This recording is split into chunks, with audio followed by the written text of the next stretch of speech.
بہلول نے حضرت جنید بغدادی سے پوچھا، شیخ صاحب کھانے کے آداب جانتے ہیں؟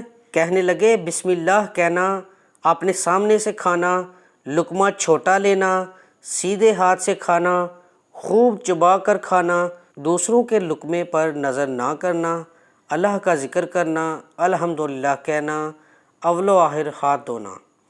بہلول نے کہا، لوگوں کے مرشد ہو اور کھانے کے آداب نہیں جانتے؟ اپنے دامن کو جھاڑا اور وہاں سے اٹھ کر آگے چل دیے۔ شیخ صاحب بھی پیچھے چل دیے۔ مریدوں نے اصرار کیا، سرکار وہ دیوانہ ہے، لیکن شیخ صاحب پھر وہاں پہنچے، پھر سلام کیا۔ بہلول نے سلام کا جواب دیا اور پھر پوچھا، کون ہو؟ کہا، جنید بغدادی، جو کھانے کے آداب نہیں جانتا۔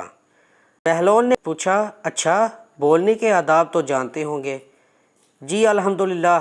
متکلم مخاطب کے مطابق بولے، بے موقع، بے محل اور بے حساب نہ بولے، ظاہر و باطن کا خیال رکھے۔ بہلول نے کہا، کھانا تو کھانا، آپ بولنے کے آداب بھی نہیں جانتے؟ بہلول نے پھر دامن جھاڑا اور تھوڑا سا اور آگے چل کر بیٹھ گئے۔ شیخ صاحب پھر وہاں جا پہنچے، سلام کیا۔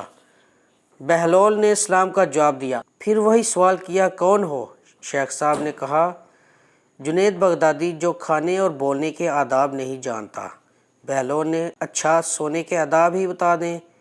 کہا، نماز عشاء کے بعد ذکر و تسبیح، سورہ اور وہ سارے آداب بتا دیے جو روایات میں ذکر ہوئے ہیں۔ بہلول نے کہا، آپ یہ بھی نہیں جانتے؟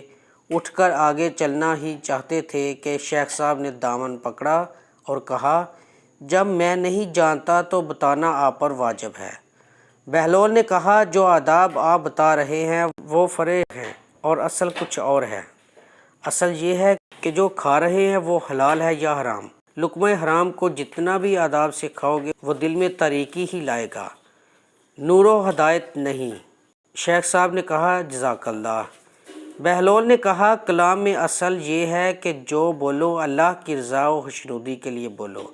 اگر کسی دنیاوی غرض کے لیے بولو گے یا بیہودہ بولو گے تو وہ وبال جان بن جائے گا۔ سونے میں اصل یہ ہے کہ دیکھو، دل میں کسی مومن یا مسلمان کا بغض لے کر یا حسد و کینہ لے کر تو نہیں سو رہے، دنیا کی محبت، مال کی فکر میں تو نہیں سو رہے، کسی کا حق گردن پر لے کر تو نہیں سو رہے۔